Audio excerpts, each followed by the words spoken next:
নমস্কার বন্ধুরা, টিয়াসাস রেসিপিতে সকলকে স্বাগত জানাই। দেখুন, দেখতে দেখতে শীত পেরিয়ে বসন্ত এসে গেল, আর এ সময় গাছে প্রচুর সজনের ফুল দেখা যায়।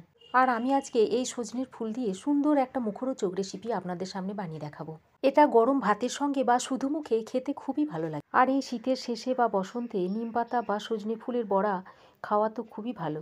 আর এটা বানানো খুবই সহজ, খুব ঝটপট এটা বানিয়েও নেওয়া যায়। আসুন তবে রেসিপিটা শুরু করি। রেসিপিটা বানানোর জন্য সর্বপ্রথম এখানে কিছু সজনের ফুল নিয়েছি।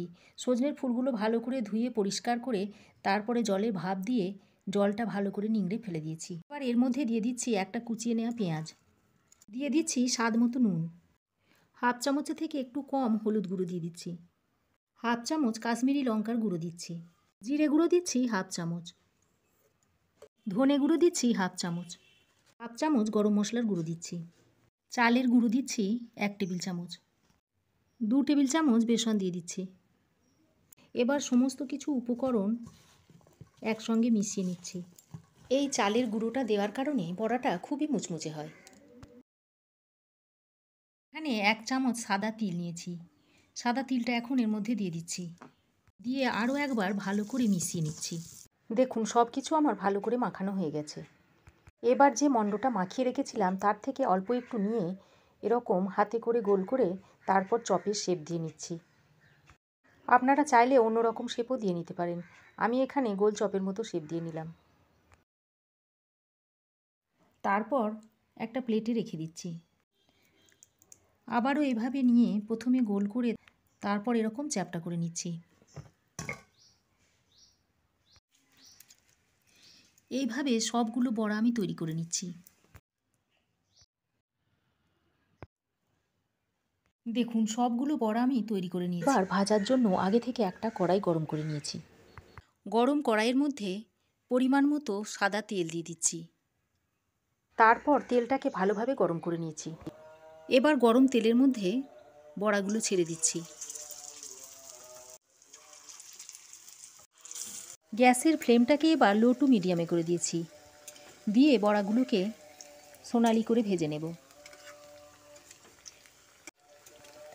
এবার এক পিঠ হয়ে গেলে বড়াগুলো উল্টে দিচ্ছি। বড়াগুলোকে এভাবে উল্টে পাল্টে ভালো করে ভেজে নিতে হবে। সজনের ফুল খুব চারিদিকে পাওয়া যাচ্ছে, এভাবে বড়া করে বানিয়ে খেয়ে দেখবেন, খেতে কত সুন্দর হয়। দেখুন, বড়াগুলো ভাজা হয়ে গেছে, এবার তুলে নিচ্ছি। এখন তো বসন্ত এসে গেছে, তাই এ সময় নিম পাতা, সজনের ফুল এসব খাওয়া উপকার, তাই এ সময় এগুলো আমাদের একটু আধটু খাওয়া দরকার। এবার বাকি যে বড়াগুলো আছে সেগুলো তেলের মধ্যে দিয়ে দিচ্ছি।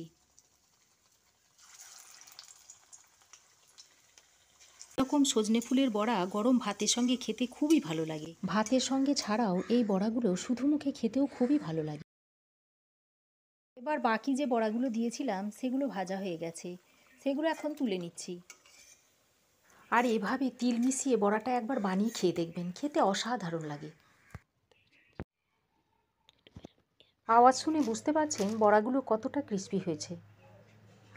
দেখুন, তৈরি হয়ে গেল গরম গরম খাস্তা মুচমুচে সজনে ফুলের বড়া বা পকোড়া।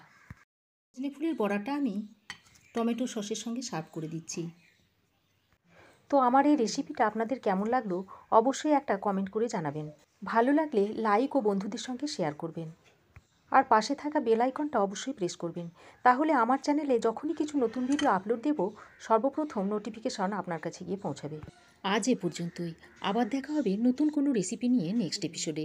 সে পর্যন্ত ভালো থাকবেন, সুস্থ থাকবেন। ধন্যবাদ।